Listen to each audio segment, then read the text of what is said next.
بسم الله الرحمن الرحيم الحمد لله رب العالمين الصلاة والسلام على رسوله الأمين وعلى آله وصحابه الطيبين الطاهرين ومن تبعهم بإحسان إلى يوم الدين. وقال الله تعالى في القرآن الكريم: أعوذ بالله من الشيطان الرجيم، بسم الله الرحمن الرحيم، سبحانك لا علم لنا إلا ما علمتنا إنك أنت العليم الحكيم. وقال رسول الله صلى الله عليه وسلم: من يرد الله به خيرا يفقهه في الدين. صدق الله وصدق رسول الله صلى الله عليه وسلم. அல்லாஹ்வுடைய கிருபையினால இமாம் கஸாலி ரஹிமஹுல்லாஹ் அவர்களுடைய பிரசித்தி பெற்ற இஹ்யா உலூமுத்தீன் என்கின்ற கிரந்தத்தை ஒரு பாடமாக இன்ஷா அல்லாஹ் ஒவ்வொரு வாரமும் ஞாயிற்றுக்கிழமை மக்ரிப் தொழுகைக்கு பிறகு நடத்த வேண்டும் என்று முடிவு செய்யப்பட்டு ஆரம்பமாக இமாம் கஸாலி ரஹிமஹுல்லாஹ் அவர்களை பற்றி நாம் இன்றைய தினத்தில் பார்க்க போகிறோம். இமாம் கஸாலி ரஹிமஹுல்லாஹ் அவங்க ஹிஜ்ரி 450 பிறந்தாங்க. கிபி 1058 வாழ்ந்தவங்க. 1000 வருஷத்துக்கு முன்னாடி வாழ்ந்த மிகப்பெரிய கல்வி கடல். இப்போ 450 505 வரைக்கும் 55 வருஷம் தான் அவங்க வாழ்ந்தாங்க. வெறும் 55 வருடங்கள் வாழ்ந்த இமாம் கஸாலி ரஹிமஹுல்லாஹ் அவர்களுடைய பணியும் அவர்களுடைய எழுத்துக்களும் 1000 ஆண்டுகள் கடந்ததற்கு பிறகும் பேசப்படுகிறது அப்படின்னு சொன்னா அவர்கள் எப்படி வாழ்ந்திருப்பாங்க, எப்படி எழுதியிருப்பாங்க அப்படிங்கிறத நம்மளால புரிஞ்சிக்க முடியுது. எந்த அளவுக்கு அப்படின்னு சொன்னா இன்னைக்கும் அரபு கல்லூரிகளில் இருக்கக்கூடிய ஆலிம்கள் ஒரு துவா ஒன்று செய்வாங்க, பிரபலமான ஒரு துவா. அஅ்திலனா இல்மன் வ ஃபஹ்மன், யா அல்லாஹ் எங்களுக்கு கல்வியையும் விளக்கத்தையும் எங்களுக்கு வழங்குவாயாக. கமா அஅ்தைத ரப்பனா யா ஷேக் கஸாலி, ஷேக் கஸாலி அவர்களுக்கு நீ எப்படி கல்வியை வழங்கினாயோ அப்படிப்பட்ட கல்வியை எங்களுக்கு வழங்குவாயாக என்று இன்றும் உலமாக்கள் துவா செய்வார்கள். தொடர்ந்து இப்படி துவா செய்வார்கள். இமாம் கஸாலி ரஹிமஹுல்லாஹ் அவர்களுடைய உள்ளத்தை நீ பிரகாசப்படுத்தியதை போன்று எங்களுடைய உள்ளத்தையும் நீ பிரகாசப்படுத்துவாயாக என்பதாக 1000 ஆண்டு கடந்ததற்கு பிறகும் வெறும் 55 ஆண்டுகள் வாழ்ந்த இமாம் கஸாலி ரஹிமஹுல்லாஹ் அவர்களை போன்று எங்களுக்கு வழங்குவாயாக என்று கேட்கிறாங்க அப்படின்னு சொன்னா இதுல இருந்து நம்மளால இமாம் கஸாலி ரஹிமஹுல்லாஹ் அவர்களுடைய வாழ்க்கை எப்படி இருந்திருக்கும், அவர்களுடைய இறைப்பணி மார்க்கப்பணி எப்படி இருந்திருக்கும் அப்படிங்கிறத நம்மளால புரிஞ்சிக்க முடியும். அவர்களுடைய பேரு அபு ஹாமித் முஹம்மத். அபு ஹாமித் அப்படிங்கிறது அவர்களுடைய குன்னியத். அவங்களுக்கு ஹாமித் அப்படின்னு சொல்லி ஒரு சின்ன குழந்தை இருந்துச்சு. அந்த குழந்தை சிறு வயதிலே இறந்துருச்சு. அந்த ஞாபகமாக தான் இமாம் கஸாலி ரஹிமஹுல்லாஹ் அவர்களை அபு ஹாமித் என்பதாக சொல்றாங்க. அவங்களுடைய பேரு முஹம்மத். அவர்களுடைய தகப்பனாருடைய பேரும் முஹம்மத். அவர்களுடைய பாட்டனார் பேரும் முஹம்மத். இது எவ்வளவு அழகான ஒரு சிறப்பு. முஹம்மது பின் முஹம்மத். இதான் இமாம் கஸாலி ரஹிமஹுல்லாஹ் அவர்களுடைய பேர். அவர்கள் தூஸ் என்று சொல்லப்படுகின்ற ஈரானினுடைய ஒரு கிராமத்தில் அவர்கள் பிறந்தாங்க. தூஸ் அப்படிங்கிறது இன்றைய ஈரான்ல மஷஹத் அப்படிங்கிற சிட்டிக்கு பேர் தான் தூஸ். ஒரு சின்ன ஊர். அந்த ஊர் நைசாபூர் என்று சொல்லப்படுகின்ற பிரபலமான ஒரு சிட்டிக்கு பக்கத்துல அது இருந்துச்சு. அதனால்தான் இமாம் கஸாலி ரஹிமஹுல்லாஹ் அவர்களை அபு ஹாமித் முஹம்மத் கஸாலி அத்தூசி நைசாபூரி என்பதாக சொல்வாங்க. கஸாலி அப்படிங்கிற இந்த வார்த்தையில தான் அவங்க பிரபலம். ஏன் அப்படின்னு சொன்னா அவர்களுடைய தந்தையார் நெசவு தொழில் செய்யக்கூடியவங்களாக இருந்தாங்க. கஸல் அப்படின்னு சொன்னா நெசவு தொழில். அந்த தொழில் செய்யக்கூடியவங்களாக இருந்ததுனால அந்த தொழில் பின்னணியில கஸாலி என்பதாக சொல்லப்படுது. அந்த ஜாவுக்கு சத்து வச்சு வாசிச்சோம் அப்படின்னு சொன்னா கஸாலி நெசவு தொழில் பின்னணியை கொண்டவர்கள். ஜாக்கு சத்து இல்லாம கஸாலி என்பதாக சொன்னோம் அப்படின்னா தூஸ் பக்கத்துல கஸாலா அப்படிங்கிற ஒரு சின்ன கிராமத்தை சார்ந்தவர்கள். 2 கருத்துமே சொல்லப்படுகிறது. சத்து வச்சு சொன்னோம்னு சொன்னா நெசவு தொழில் கொண்டவர்கள், சத்து இல்லாம கஸாலி என்பதாக சொன்னா கஸாலா ஊரை சார்ந்தவர்கள் என்பது அதனுடைய பொருள். மதுஹபில இமாம் ஷாஃபிஈ ரஹிமஹுல்லாஹ் அவர்களுடைய மதுஹபை பின்பற்றினாங்க. கொள்கையில இமாம் அஷ்அரி. இமாம் கஸாலி ரஹிமஹுல்லாஹ் அவர்கள் அரபு மொழியிலும் ஆழமான பாண்டித்துவம் பெற்றவர்களாக இருந்தாங்க. பார்சி மொழியிலும் அதே மாதிரி பாண்டித்துவம் பெற்றவங்களாக இருந்ததுனால இமாம் கஸாலி ரஹிமஹுல்லாஹ் அவர்களுடைய குடும்பத்தார்கள் அரபு நாட்டை சார்ந்தவர்கள், அங்கிருந்து குடிபெயர்ந்து வந்தார்கள் என்பதாகவும் சொல்லப்படுகிறது. பாரசீக நாட்டை சார்ந்தவர்கள் என்பதாகவும் சொல்லப்படுகிறது. அவர்களுக்கு நிறைய பட்ட பேர் இருக்கு. இமாம் கசாலி ரஹ்மத்துல்லாஹி அல் ஆலிமுல் அவ்ஹத் என்பதாக சொல்லுவாங்க. தனித்துவமான ஒரு ஆலிம். ஜைனுத்தீன், மார்க்கத்தினுடைய அழகு என்பதாக சொல்லப்பட்டது. ஷரஃபுல் அஇம்மா, இமாம்களினுடைய கண்ணியம் என்பதாக அவர்களுக்கு ஒரு பேரு. முஃப்தியில் உம்மா, இந்த சமூகத்தினுடைய முஃப்தி என்பதாகவும் சொல்லப்பட்டது. எல்லாவற்றையும் விட மிக பிரபலமாக எல்லா இடத்திலும் சொல்லப்பட்டது ஹுஜ்ஜத்துல் இஸ்லாம், இஸ்லாத்தினுடைய ஆதாரம் என்பதாக இமாம் கசாலி ரஹ்மத்துல்லாஹி அவர்கள் போற்றப்படுகிறார். இமாம் கசாலி ரஹ்மத்துல்லாஹி அவங்க சின்ன பிள்ளையா இருக்கும் போதே அவங்களுடைய தகப்பனாரு இறந்து போயிடுறாங்க.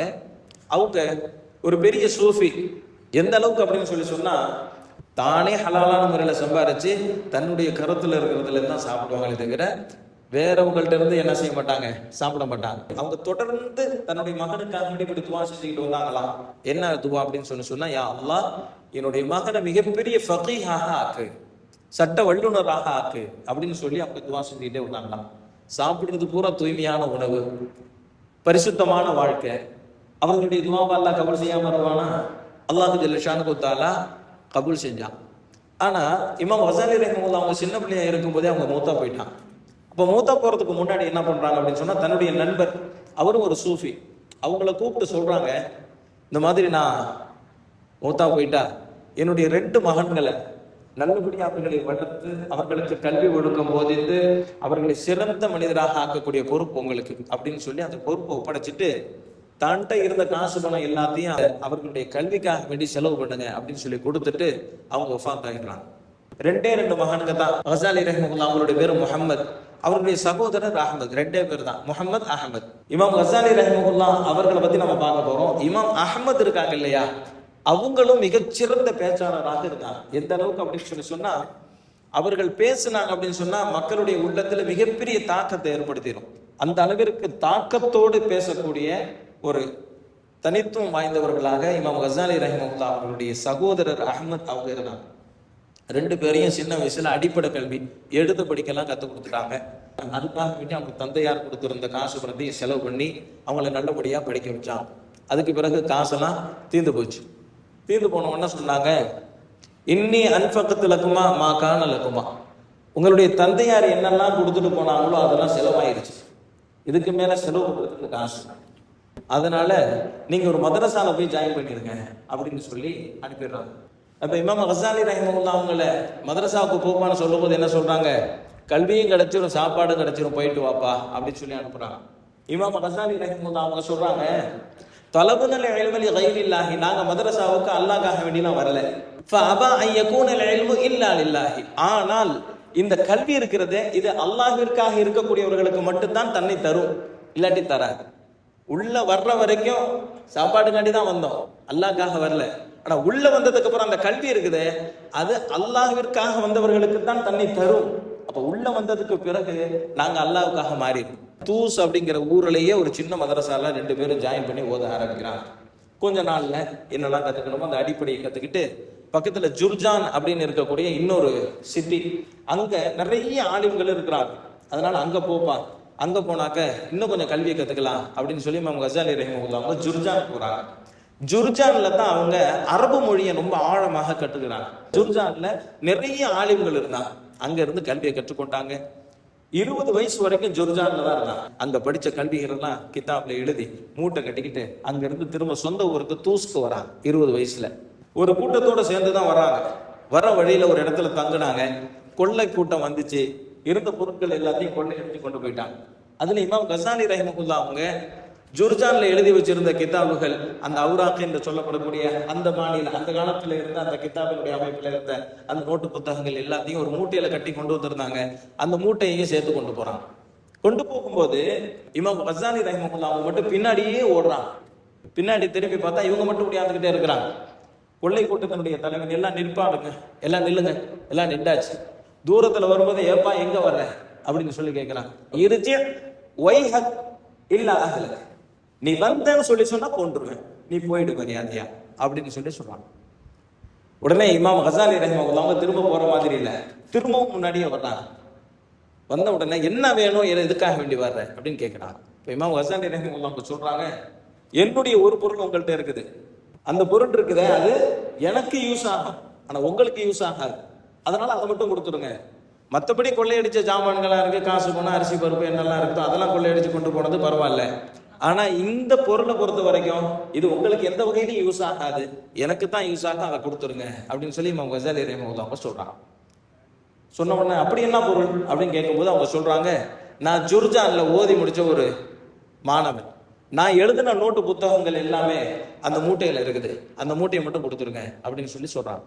அப்ப அவன் ஒரு சிரிப்பு சிரிக்கிறான், அந்த கொள்ளை கூட்டத்தினுடைய தலைவர் சிரிச்சுக்கிட்டே சொல்றான், அப்பன்னா உங்ககிட்ட இருந்த கல்வி பூரா என்கிட்ட வந்துருச்சா, உங்ககிட்ட ஒண்ணுமே இல்லையா அப்படின்னு சொல்லி சிரிக்கிறான். சிரிச்சாலும் கூட அந்த புத்தகங்களை வச்சுக்கிட்டு நாம என்ன பண்ண போறோம் அப்படின்னு சொல்லி அந்த மூட்டையை மட்டும் தூக்கி வீசிருங்க என்பதாக சொல்லி அந்த மூட்டையை மட்டும் தூக்கி போட்டுட்டு அவங்க மற்ற பொருட்களை எடுத்துட்டு போயிட்டாங்க. இமாம் கஸாலி ரஹிமஹுல்லாஹ் அவங்க அந்த மூட்டையை தூக்கிக்கிட்டு 20 வயசுல தூஸ்க்கு வராங்க. தூஸ்ல ஒரு முடிவு பண்றாங்க, ஓஹோ இந்த கிதாபெல்லாம் கொண்டு போயிட்டாக்க நம்மள்ட்ட கல்வி இல்லைன்ற மாதிரி ஆயிருமோ அப்படின்னு சொல்லி நினைச்சு என்ன பண்ணாங்க, கொண்டு வந்த மூட்டை புத்தகத்தை பூரா 21, 22, 23 வயசு வரைக்கும் 3 வருஷம் அந்த கிதாபுகளை பூரா மனப்பாடம் பண்றான். இந்த கிதாப் இருந்தா தானே கொள்ளையடிச்சிட்டு போயிடுவான், அதுக்கப்புறம் தானே அந்த இல்முக்காக வேண்டி நாம கை செய்தப்படுற மாதிரி வந்துடுது. இந்த 3 வருஷம் அந்த மூட்டையில இருந்த கிதாபுகளை பூரா மனப்பாடம் பண்றான். மனப்பாடம் பண்ணிட்டு 24வது வயசு அப்பதான் நைசாபூருக்கு போறாங்க. நைசாபூர்ல தான் மதரசா நிசாமியா, அந்த காலத்துல ரொம்ப பிரசித்தி பெற்ற மதரசா, அதான் மதரசா நிசாமியா, அங்க போறாங்க. அந்த மதரசா நிசாமியால தான் அல்லாமா அபுல் மஆலி அல் ஜுவைனி ரஹிமஹுல்லாஹ் அவங்கள சந்திக்கிறாங்க. மிகப்பெரிய மாமேதை, இமாமுல் ஹரமைன் என்பதாக அவர்களுக்கு ஒரு பாராட்டு பெயரும் இருக்கிறது. அவங்க கிட்ட தான் ஃபிக்ஹ் படிச்சாங்க, அவங்க கிட்ட தான் உசூலுல் ஃபிக்ஹ் படிச்சாங்க, அவங்கள்ட்ட தான் இல்முல் கலாம் படிச்சாங்க, அவங்கள்ட்ட தான் இல்முல் அகாயித் படிச்சாங்க, அவங்க கிட்ட தான் மன்திக் படிச்சாங்க, அவங்கள்ட்ட தான் ஃபிலாசபி படிச்சாங்க. எல்லாம் இமாம் கஸாலி ரஹிமஹுல்லாஹ் அவர்களுடைய கல்வியினுடைய பெரும் பகுதி அல்லாமா அபுல் மஆலி அல் ஜுவைனி ரஹிமஹுல்லாஹ் அவங்கள்ட்ட இருந்து கிடைச்சதுதான். அல்லாமா ஜுவைனி ரஹிமஹுல்லாஹ் அவங்கலாம் எப்போ பாடத்துக்கெல்லாம் வரமாட்டாங்களோ அந்த நேரத்துல பாடம் நடத்துற பொறுப்பை யார்கிட்ட கொடுப்பாங்கன்னு சொன்னா இமாம் கஸாலி ரஹிமஹுல்லாஹ் கிட்ட சொல்லுவாங்க, நீ பாடம் நடத்துப்பா அப்படின்னு சொல்லிட்டு என்ன பண்ணுவாங்க, அவங்கள சொல்லிட்டு போவாங்க. இமாம் கஸாலி ரஹிமஹுல்லாஹ் அவங்க பாடம் நடத்தினா இந்த புலி 8 அடி பாஞ்சா புலிக்குட்டி 16 அடி பாயின்னு சொல்லுவாங்க இல்லையா, அந்த மாதிரி குருவை மிஞ்சிய சிஷியனாக இமாம் கஸாலி ரஹிமஹுல்லாஹ் அவருடைய பாடம் இருக்கும். ரொம்ப பயங்கரமா, ரொம்ப விளக்கமாக, ரொம்ப டெப்தா இருக்கும். தன்னுடைய உஸ்தாதையினுடைய பாடத்தை விட இவர்கள் மிகவும் அற்புதமாக பாடம் நடத்தக்கூடியவங்களாக இருந்தாங்க. ஒரு மதரசாவினுடைய பிரின்சிபால், ஒரு மிகப்பெரிய மாமேதை, அவர்களை விட சிறப்பாக பாடம் நடத்தக்கூடிய அந்த திறமை, அந்த ஆற்றல், அந்த அறிவு எல்லாத்தையும் அல்லாஹ் கொடுத்திருந்ததுனால அங்கிருந்து தான் இமாம் கஸாலி ரஹிமஹுல்லாஹ் அவர்கள் வெளி உலகத்திற்கு வர்றாங்க. ஆசிரியர் இருக்கிற போது இமாம் கஸாலி ரஹிமஹுல்லாஹ் அவர்கள் எப்படியெல்லாம் பாடம் நடத்தினார்கள் என்பதை அபுல் ஹசன் அலி அன்-நதவி ரஹிமஹுல்லாஹ், இந்தியாவினுடைய மிகப்பெரிய மேதை, அவர்கள் ஒரு கிதாப் எழுதியிருக்கிறார், ரிஜாலுல் ஃபிக்ஹி வ தஅவதி ஃபில் இஸ்லாம் அப்படின்னு சொல்லி. அதுல இமாம் கஸாலி ரஹிமஹுல்லாஹ் அவங்க தன்னுடைய ஆசிரியர் அப்பப்ப சான்ஸ் கொடுப்பார்ல பாடம் நடத்துறதுக்கு, அந்த பாடத்தை எந்த அளவிற்கு நடத்துவாங்க அப்படிங்கறத அந்த கிதாபுக்குள்ள எழுதியிருக்கிறார். அந்த அளவுக்கு திறமையாக பாடம் நடத்தக்கூடியவர்களாக இருந்தார். அல்லாமா ஜுவைனி ரஹிமஹுல்லாஹ் அவங்க கிட்ட படிச்சுக்கிட்டு இருந்த அந்த காலத்துல அவங்க எழுதின முதல் கிதாப் அல் மன்ஹூலு ஃபீ இல்மில் உசூல். இந்த கிதாபு ரொம்ப பிரபலமாக பேசப்பட்டது. எந்த அளவுக்கு அப்படின்னு சொன்னா அந்த கிதாபுல இருக்கக்கூடிய பல்வேறு சந்தேகங்களை இமாம் ஜுவைனி ரஹிமஹுல்லாஹ் அவங்க கிட்ட போய் கேட்க ஆரம்பிச்சாங்க. என்ன உங்க மாணவர் இப்படி எழுதிருக்காங்களே, உங்க மாணவர் இப்படி எல்லாம் சொல்றாங்களே அப்படின்னு சொல்லி இமாம் ஜுவைனி ரஹிமஹுல்லாஹ் அவங்க கிட்ட அந்த கிதாபை பத்தி மக்கள் எல்லாம் முறையீடு செய்யறாங்க, கூடுதல் விளக்கம் கேட்கிறாங்க. அந்த நேரத்துல ஜுவைனி ரஹிமஹுல்லாஹ் அவங்க இமாம் கஸாலி ரஹிமஹுல்லாஹ் அவங்களை கூப்பிட்டு சொன்னாங்க, தஃபன் தனி வான ஹய்யுன், நான் உயிரோட இருக்கும் போதே என்ன தஃபன் செஞ்சிட்டியப்பா, ஹல்லா சபர்த ஹத்தா அமூத், நான் மூத்தா போற வரைக்கும் கொஞ்சம் பொறுமையாயிரேன் என்ன சொன்னா இவர்களுடைய அந்த புரட்சிகரமான அந்த எழுத்து 5 வருஷம் நிசாமியா மதரசால ஜுவைனி ரஹிமஹுல்லாஹ் அவங்க கிட்ட ஓதுனாங்க. 5 வருஷத்துக்கு அப்புறம் இமாம் ஜுவைனி ரஹிமஹுல்லாஹ் அவங்க மூத்தா போயிட்டாங்க. அவங்க வஃபாத் ஆனதுக்கு அப்புறம் இவங்க விரக்தியா என்ன செஞ்சுட்டாங்க, மதரசால இருந்து வெளியே போயிட்டாங்க. வெளியே போய் ராணுவத்துல போய் ஜாயின் பண்ணிடுறாங்க. ராணுவத்துல ஜாயின் பண்ணா அங்க பெரிய பெரிய உலமாக்களை சந்திக்கிறாங்க. அந்த சந்தர்ப்பத்துல தான் நிசாமுல் முல்க் என்று சொல்லப்படுகின்ற அந்த பகுதியினுடைய கவர்னரோட ஒரு தொடர்பு கிடைக்குது. அந்த ராணுவத்துல போய் ஜாயின் பண்ணதுக்கு அப்புறம் அங்க இருக்கக்கூடிய ஆலிம்களோட பேசுறது, மார்க்க விஷயங்கள் சம்பந்தமாக முதாக்கரா செய்யறது, இந்த மாதிரியான சந்தர்ப்பங்கள் அவர்களுடைய அறிவையும் ஆற்றலையும் கண்டு நிசாமுல் முல்க் அவர்கள் இமாம் கஸாலியோடு நெருக்கமான ஒரு தொடர்பை ஏற்படுத்தி கொண்டாங்க. இந்த சந்தர்ப்பத்தை பயன்படுத்தி தான் இமாம் கஸாலி ரஹிமஹுல்லாஹ் அவங்க 2 அற்புதமான காரியத்தை செஞ்சாங்க. ஒண்ணு என்ன அப்படின்னு சொன்னா, பிரபலமில்லாத நிலையில் இருந்த ஷாஃபி மதுஹபை வெளி உலகத்திற்கு கொண்டு வந்தார்கள். அதனாலதான் இமாம் கஸாலி ரஹிமஹுல்லாஹ் அவர்கள் வாழ்ந்த காலத்தில் ஷாஃபி ஃபிக்ஹினுடைய அவர்களுக்கு நிகரான இமாம் வேற யாருமே கிடையாது. இரண்டாவது, அதாவது சுன்னத்துல் ஜமாத்தினுடைய அடிப்படை நாதமாக சொல்லப்படக்கூடிய அஷாரி கொள்கை, அந்த அஷாரி கொள்கையை உறுதிப்படுத்தக்கூடிய வேலை செஞ்சாங்க. இது அற்புதமான 2 காரியங்களாக இராணுவத்தில் இருந்த போது அவங்க செஞ்சாங்க.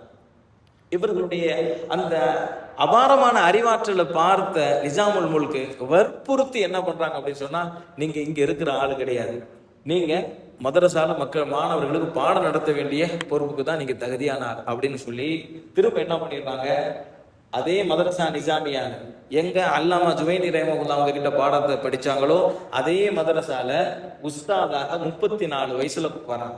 வெளியே இருக்கும் போதே இவ்வளவு பெரிய புரட்சிகரமாக எழுதுனவங்க மதரசாவுக்கு வந்ததுக்கு பிறகு எப்படி இருப்பாங்க? அவங்க உள்ள வந்ததுக்கு பிறகு அவர்களுடைய அறிவாற்றல், அவர்களுடைய இல்மு, இதுவெல்லாம் உலகம் முழுக்க பரவியது. எந்த அளவுக்கு அப்படின்னு சொன்னா, அவர்களுடைய பாடத்தில் இருக்கக்கூடிய ஒவ்வொரு மாணவரும் 100 ஆலிம்களுக்கு சமம். உட்கார்ந்து இருந்த மாணவர்கள்லாம் சாதாரண ஆட்கள் கிடையாது.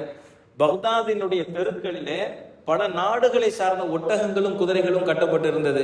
ஏன் அப்படின்னு சொன்னா, இமாம் கஸாலி ரஹிமஹுல்லாஹ் அவருடைய பாடத்தை படிப்பதற்காக வேண்டி பல பகுதிகளிலிருந்து வந்திருந்த பெரிய உலமாக்களினுடைய குதிரைகளும் ஒட்டகங்களும் பக்தாதினுடைய தெருக்களில் கட்டப்பட்டிருந்ததுன்னு சொல்லி வரலாறு அழகாக பேசுகிறது. இப்னுல் அகீல் என்று சொல்லப்படக்கூடிய அரபு இலக்கண இலக்கியத்தினுடைய அபாரமான நூல், இந்த நஹ்வை கொடுத்த இந்த உலகத்திற்கு தந்த இப்னு அகீல் இமாம் கஸாலி ரஹிமஹுல்லாஹ் அவர்களுடைய மாணவராக உட்கார்ந்திருக்கிறாங்க. அபுல் ஹிதாப் ஒரு மிகப்பெரிய முஹத்திஸாக இருக்கக்கூடியவங்க இமாம் கஸாலி ரஹிமஹுல்லாஹ் அவர்களுடைய மாணவர். கௌசுல் ஆலம் முஹியுத்தீன் அப்துல் காதிர் ஜெயிலானி ரஹிமஹுல்லாஹ் அவர்கள் இமாம் கஸாலி ரஹிமஹுல்லாஹ் அவர்களுடைய பாடசாலையில் அமர்ந்திருக்கிறார்கள். அபூபக்கர் இப்னுல் அரபி நமக்கு தெரியும், ரொம்ப பிரபலமான மார்க்க மேதை. அவர்கள் எங்க இருக்கிறாங்க? இமாம் கஸாலி ரஹிமஹுல்லாஹ் அவர்களுடைய மாணவராக அமர்ந்திருக்கிறாங்க. இவங்க ஒவ்வொருவருமே தன்னுடைய பகுதியில் பிரசித்தி பெற்ற இமாம்களாக இருந்தவர்கள். இவங்க எல்லாமே இங்க படிச்சுட்டு அதுக்கப்புறம் இமாம் ஆனவங்க இல்ல, அவர்கள் இமாமாக இருக்கும் காலத்திலேயே இமாம் கஸாலி ரஹிமஹுல்லாஹ் அவர்களுடைய அந்த கல்வியில் இருந்து பலன் பெற வேண்டும் என்பதற்காக வேண்டி வந்து உட்கார்ந்து இருக்கக்கூடியவங்க. கௌசுல் ஆலம் முஹியுத்தீன் அப்துல் காதிர் ஜிலானி ரஹிமஹுல்லாஹ் அவர்கள். இப்படிப்பட்ட மாணவர்களை வச்சு ஆசிரியருடைய திறமை என்ன அப்படிங்கிறத நம்மளால உணர்ந்து கொள்ள முடியும். அதுல இப்னு அரபி அவங்க சொல்றாங்க, நான் இமாம் கஸாலி ரஹிமஹுல்லாஹ் அவங்களுடைய பாடத்துல உட்கார்ந்துருப்பேன், என்னுடைய தலையை தூக்கி இப்படி பார்ப்பேன், எனக்கு முன்னாடி 400 தலைப்பாகைகள், அவ்வளவு பெரிய கூட்டம் இமாம் கஸாலி ரஹிமஹுல்லாஹ் அவங்கள்ட்ட இருந்து பாடம் படிச்சாங்க அப்படின்னு சொல்றாங்க. இந்த சத்திய மார்க்கம் அப்படிங்கிற அடிப்படையில அதற்கு எதிர் துருவம் நிச்சயமாக இருக்கும் இல்லையா? அந்த எதிர் துருவத்தை மிக கடுமையாக எதிர்க்கக்கூடியவர்களாக இமாம் கஸாலி ரஹிமஹுல்லாஹ் அவங்க இருந்தாங்க. அப்ப அந்த அடிப்படையில எழுதப்பட்டதுதான் மகாசிதுல் ஃபலாசிஃபா, ஃபலாசபின்னு சொல்ல முடியாத தத்துவம். அவர்களுடைய நோக்கம் எல்லாம் என்ன அப்படிங்கிறத மகாசிதுல் ஃபலாசிஃபா அப்படிங்கிற கிதாப்ல எதிர்த்தாங்க. அவர் தஹாஃபத்துல் ஃபலாசிஃபா, அந்த ஃபலாசிஃபா அழிந்தது என்கிற அடிப்படையில அப்படி ஒரு கிதாப் எழுதினாங்க. அதே மாதிரி பாத்தீங்கன்னு சொன்னா பாத்தினியாக்கள் அப்படின்னு சொல்லி ஒரு கூட்டத்தார்கள் இருந்தாங்க. அவர்களுக்காக வேண்டி ஃபலாயிஹுல் பாத்தினியா என்பதாக ஒரு கிதாப் எழுதினாங்க. அதுக்கப்புறம் அவர்களுக்கு எதிர்ப்பு தெரிவித்த கவாசிமுல் பாத்தினியா என்பதாக ஒரு கிதாப் எழுதினாங்க. சத்தியத்தை சொல்லும் விதமாக ஹுஜ்ஜத்துல் ஹக் என்பதாக ஒரு கிதாப் எழுதினாங்க. ஷாஃபிஈ ரஹிமஹுல்லாஹ் அவர்களுடைய அந்த ஃபிக்ஹை மையமாக வைத்து அல் வஜீஸ் அப்படின்னு ஒரு கிதாப் எழுதினாங்க. இன்று இமாம் கஸாலி ரஹிமஹுல்லாஹ் அவர்களுடைய எழுத்தில் அவர்களுடைய இங்கில் இருக்கக்கூடிய ஒரே கிதாபு இந்த அல் வஜீஸ் மட்டும்தான். மற்ற எல்லா கிதாபும் பிரிண்டடா தான் இருக்கு, எல்லா கிதாபும் புத்தக வடிவில் தான் இருக்கு. இந்த ஒரு கிதாப் மட்டும் இமாம் கஸாலி ரஹிமஹுல்லாஹ் அவர்கள் எந்த இங்கை தொட்டு எந்த கையெழுத்தாக எழுதினாலும் அதே கையெழுத்து பிறகு அமெரிக்காவில் இருக்கக்கூடிய 7 பல்கலைக்கழகத்துல இமாம் கஸாலி ரஹிமஹுல்லாஹ் அவர்களுடைய படைப்பு என்பதாக இந்த ஒரே ஒரு கிதாப் மட்டும்தான் இருக்கு. அப்ப இந்த மாதிரி பல கிதாபுகளை இமாம் கஸாலி ரஹிமஹுல்லாஹ் அவங்க எழுதி மிகப்பெரிய போராட்டத்தை முன்னெடுத்தாங்க. இது இல்லாம நிறைய கிதாபுகள் எழுதினாங்க. ஏறக்குறைய 200 கிதாபுகள் எழுதியிருக்கிறாங்க. 55 வயசு வரைக்கும் வாழ்ந்து இமாம் கஸாலி ரஹிமஹுல்லாஹ் அவர்கள் எழுதிய அந்த கிதாபுகளை படிப்பதற்கு 100 ஆண்டுகள் வேண்டும். அந்த அளவிற்கு அவர்கள் தொடாத துறையே கிடையாது, சொல்லாத கருத்துக்களே கிடையாது. அவ்வளவு ஆழமான கிதாபுகளை எழுதியிருக்கிறாங்க. இமாம் கஸாலி அவங்களே சொல்றாங்க, நான் ஃபலாசிஃபா சம்பந்தமாக நிறைய எழுதுறேன்னு சொன்னா ஃபல்சஃபா சம்பந்தப்பட்ட A to Z நான் படிச்சுட்டு தான் எழுதுறேன்னு சொல்லுவாங்க. ஆக மிகப்பெரிய புரட்சி செஞ்சுக்கிட்டே இருந்தவங்க 4 வருஷம் தான், 34 வயசுல இருந்து 38 வயசு வரைக்கும் மதரசா நிஜாமியால இருந்து பாடம் நடத்தினாங்க. அதுக்கப்புறம் என்ன ஆச்சோ தெரியல, அங்கிருந்து ஹிஜ்ரி 488, அவங்க பிறந்தது ஹிஜ்ரி 450. அப்ப 38 வயசுல என்ன பண்றாங்க அப்படின்னு சொன்னா அந்த மதரசால இருந்து வெளியேறாங்க. என்ன நடந்துச்சோ தெரியல, என்னத்தை யோசிச்சாங்களோ தெரியல, அங்கிருந்து வெளியே வர்றாங்க. நான் போறேன் அப்படின்னு சொன்னாக்க மாணவர்கள் விட மாட்டாங்களே. அதனால என்ன பண்றாங்கன்னா, தன்னுடைய சகோதரர் அஹ்மது இருக்காரு இல்லையா, அவர் தான் மிகச்சிறந்த பேச்சாளராக இருக்கிறாங்க இல்லையா, மிகச்சிறந்த இல்மு உள்ளவங்களாக இருக்காங்க. அவங்கள்ட்ட போய் நீ என் இடத்துல உட்காந்து பாடம் நடத்துப்பா, நான் ஹஜ்ஜிக்கு போறேன்னு சொல்லிட்டு கிளம்பிடுறேன்னு சொல்லிட்டு என்ன பண்றாங்க, அவங்களை உட்கார வச்சுட்டு இவங்க ஹஜ்ஜிக்கு கிளம்புறேன்னு சொல்லிட்டு போயிடறாங்க. ஹஜ்ஜிக்கு போறதுனா தான் 4-5 மாசம் ஆகும் இல்லையா அப்படின்னு சொல்லி இவங்க என்ன செஞ்சுட்டாங்க, அங்க இருந்து கிளம்பிட்டாங்க. அங்கிருந்து நேரா திமிஷ்குக்கு போனாங்க. அங்க 2 வருஷம் இருந்தாங்க. அதுக்கப்புறம் அங்கிருந்து பைத்துல் முகத்தஸ் வந்தாங்க, அங்க கொஞ்ச நேரம் இருந்தாங்க. அதுக்கப்புறம் பலஸ்தீன் வந்தாங்க. அதுக்கப்புறம் மக்கா போனாங்க. அதுக்கப்புறம் மதீனா போனாங்க. இப்படியே 11 வருஷம். இந்த 11 வருஷத்துல அவங்க எழுதின கிதாபு தான் இஹ்யா உலூமுத்தீன். இந்த இஹ்யா உலூமுத்தீன் இந்த பயணத்துல தான் அவங்க எழுதினாங்க. இப்ப எதுக்கு இவ்வளவு பெரிய பிரபலம், இவ்வளவு பெரிய புரட்சி, இவ்வளவு பெரிய சூழ்நிலையை விட்டுட்டு இவங்க வந்தாங்க அப்படின்னு சொன்னா அவங்களே சொல்றாங்க. அல் முன்கிது மினத் தலால் அப்படின்னு சொல்லி ஒரு கிதாப். அந்த கிதாபுல இமாம் கசாலி ரஹிமஹுல்லாஹ் அவங்க சொல்றாங்க, என்னுடைய உள்ளத்தில் ஆசைகள் இருந்தது, என்னுடைய உள்ளத்தில் மோகம் இருந்தது, என்னுடைய உள்ளத்தில் பெருமை இருந்தது. ஒரு மனிதனுக்கு இயல்பாக இருக்கக்கூடிய எல்லா ஆசைகளும் எனக்கு இருந்துச்சு. அதனால அங்கிருந்து நான் வெளியே வந்தேன். என்னுடைய உள்ளத்துல புகழினுடைய ஆசை இருக்கு, என்னுடைய உள்ளத்துல இந்த மாதிரி ஆசாபாசங்கள் இருக்கு, மோகம் இருக்கு, ஷஹ்வத் இருக்கு, எல்லாமே என்னுடைய உள்ளத்துல இருக்கு. அப்ப அங்கிருந்து வெளியே வந்ததுதான் எனக்கான விடுதலை, வெளியே வந்ததுதான் எனக்கான விடுதலை என்று சொல்லி அந்த தஸவ்வுஃப் என்று சொல்லப்படக்கூடிய அந்த பாபு அங்கதான் ஓப்பன் ஆகும். வெளியே வந்ததுக்கு பிறகு அவங்களுடைய வாழ்க்கை மொத்தமா மாறுது. எந்த அளவுக்கு அப்படின்னு சொன்னா இமாம் அபு மன்சூர் அவங்க சொல்றாங்க, 34 வயசுல இமாம் கசாலி ரஹிமஹுல்லாஹ் அவங்க நிசாமியா மதரசால காலடி வைக்கும் போது அவங்களுடைய ஆடை இருக்க 500 திர்ஹம் பொறுமதியான ஆடையை போட்டிருந்தாங்க. நம்ம ஊர் காசுக்கு 12,000 ரூபாய். அதற்கு பிறகு 11 வருஷம் இருந்தாங்க இல்லையா, 11 வருஷம் இஹ்யா உலூமுத்தீன் எழுதினாங்க இல்லையா. அவர் தன்னுடைய 50வது வயசுல என்ன செய்யறாங்க, மீண்டும் தன்னுடைய ஊருக்கே வந்தாங்க. அப்ப அவர்கள் அணிந்திருந்த ஆடையை நாங்க பார்த்தோம், அது 15 திர்ஹம் கூட பொறுமதியானதாக இல்லை. வெறும் 300 ரூபாய் 200 ரூபாய் அளவுக்கு பொறுமதியான ஆடையை தான் அவங்க என்ன செஞ்சிருந்தாங்க, போட்டிருந்தாங்க என்பதாக சொல்றாங்க. இந்த 11 ஆண்டுகளை தான் சிறப்பான காலம், இதுதான் எனக்கு நேர்வழியை தந்த காலம், இதுதான் உண்மையானது, இதுதான் சத்தியமானது என்பதாக அவங்க சொல்றாங்க. அந்த மதரசால இருந்து வெளியே வந்தவொடனே நேரா ஃபதுல் இப்னு முஹம்மத் அப்படிங்கிறவங்களை போய் சந்திக்கிறாங்க. அவங்க பெரிய சூஃபி. அவங்கள்ட்ட இருந்து தான் இந்த தஸவ்வுஃபினுடைய இல்மு அவர்களுக்கு கிடைத்தது. அதற்கு பிறகு அபு தாலிப் அல் மக்கி அவர்கள் ஒரு பெரிய சூஃபி, அல் ஹாரிஸ் அல் முஹாசபி அவர்கள் பெரிய சூஃபி, இவர்களுடைய தொடர்பு அவர்களுக்கு கிடைக்கும். ஜுனைதுல் பக்தாதி அவர்கள் பெரிய சூஃபி, அபூபக்கர் ஷிபலி அவர்கள் பெரிய சூஃபி, பாயிசீதுல் பிஸ்தாமி அவர்கள் பெரிய சூஃபி. அவர்களுடைய கிதாபுகளை தான் எப்பயுமே படிச்சுக்கிட்டு இருப்பாங்க. இந்த காலகட்டத்தில் இவர்களுடைய படைப்புகளை தான் அதிகமா படிச்சுக்கிட்டு இருப்பாங்க. இந்த 11 வருஷம் முடிஞ்சிருச்சு. முடிஞ்சதுக்கு பிறகு 50 வயசுல தன்னுடைய சொந்த ஊருக்கு வராங்க. தன்னுடைய சொந்த ஊருக்கு வந்தா பக்கத்துல ஒரு பள்ளிவாசல், அங்க பாடம் நடத்துவாங்க.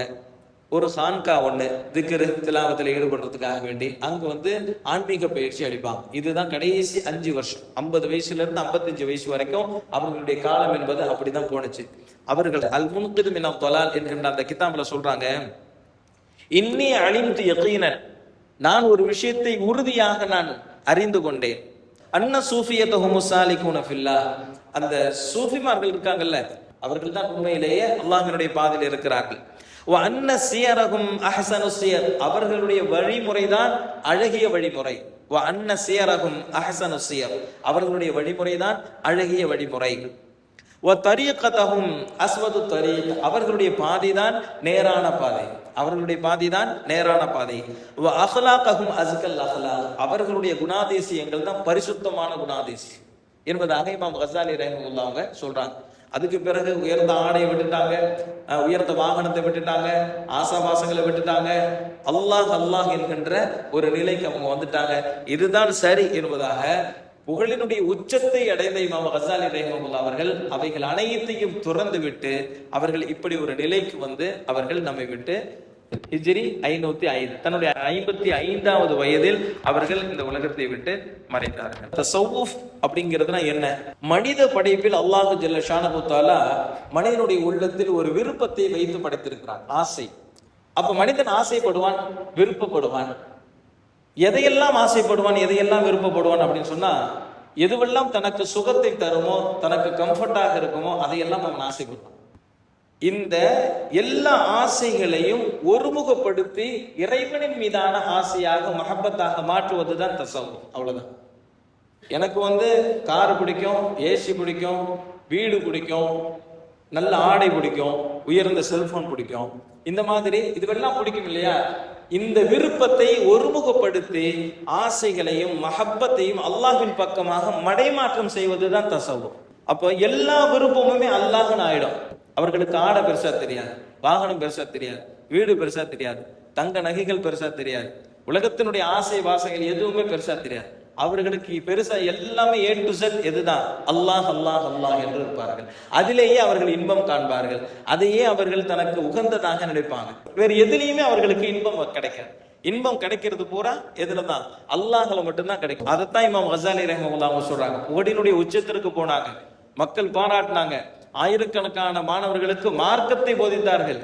அதுல இருந்து வெளியே வந்து அந்த மஹப்பத்தை அல்லாஹ்வின் மீதான திருப்பமாக மாற்றியதற்கு பிறகு இமாம் கஸாலி ரஹ்மத்துல்லாஹி சொல்றாங்க, இதுதான்ப்பா சரி, இந்த வழிமுறை தான் அழகு, இந்த அஹ்லாக்ல தான் உண்மை இருக்குது, இதுலதான் பரிசுத்தம் இருக்கு அப்படின்னு சொல்லி இமாம் கஸாலி ரஹ்மத்துல்லாஹி சொல்றாங்க. இந்த 11 ஆண்டுகள் எழுதிய அந்த கிதாபு தான் இஹ்யா உலூமுத்தீன்.